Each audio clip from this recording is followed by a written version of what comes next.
Урматтуу Кыргыз Республикасынын өкмөтү жана билим берүүгө кайдыгер карабаган жогорку бийлик жетекчилери.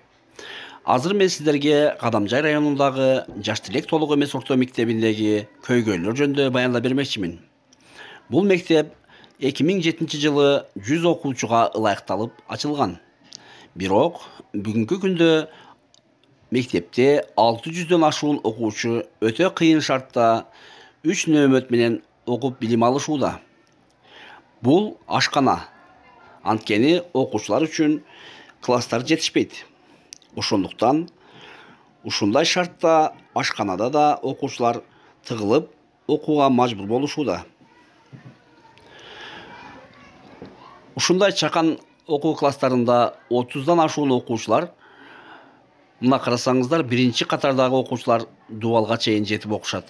Мында жерде эч качан доскадагы жазуулар көрүнбөйт. Ал эми бул жер окуу корпусунун коридору. Бул жерде дагы биз фанера менен тосуп, бир капталын окуу классына айлантырганбыз. Мына азыр ушул тосулган жер. Эми кирип көрөйлү.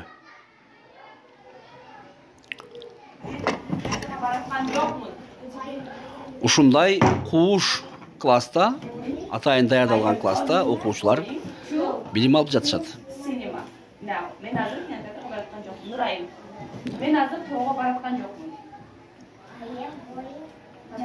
Кышындасы өтө суук болот бул жерлер.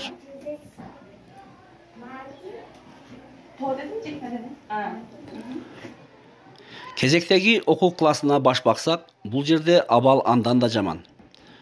Окуучулар окуу классынын эң аягына чейин такалып отурушат.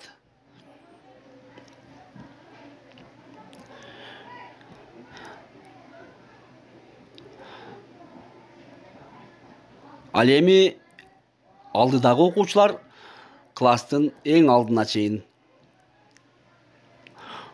дубалга парта тийип турат. Ал эми бөлмөнүн шыбы ушундай жаракалар болуп, мына ажырап, шыптын кулап кетүү коркунучу дагы бар. Анткени бул жыгачтан жасалган. Дубалдары дагы, шыптары дагы.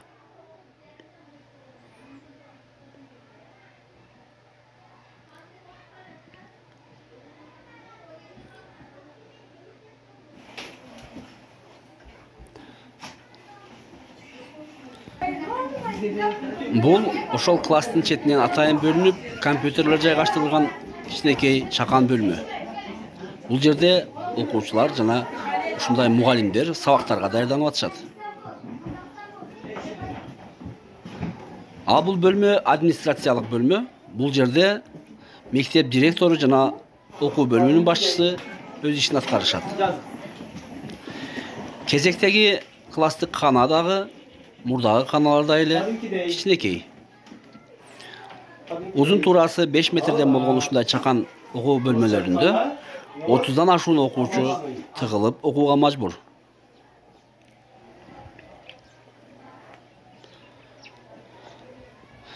Коридорго кирип, биз кезектеги бөлмөлөрдү карап чыгайлы.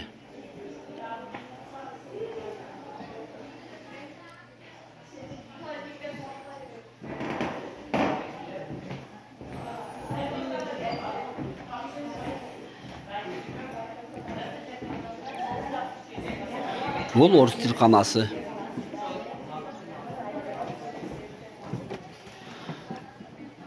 Бул жерде да көрүнүш ошондой. Окуучулар тыгылып отурушат. Ал эми бул кананын бир четинен узун туурасы бир тарабы 3 метр жерди бөлүп, ушундай кылып, мугалимдер үчүн усулкана уюштурулган. Аны да кирип көрөлү. Бул жерде мугалимдер кезектеги сабактарына даярданып отурушат.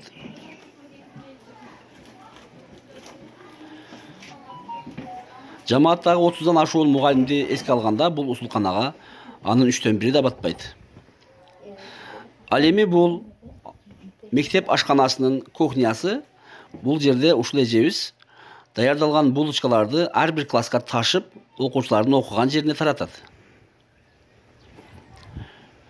Бул мектеп имараты көптөгөн кайрылуу каттардын негизинде 2014-жылы башталган. Ошондон бери мына 7 жылдын жүзү болду. Биринчи кабаты бүтүп, үстүнө плита басылган бойдон курулуш иштери, арканда шылтоолордон улам, бюджетте акча жок деген сыяктуу ошондон бери улантылбай келет.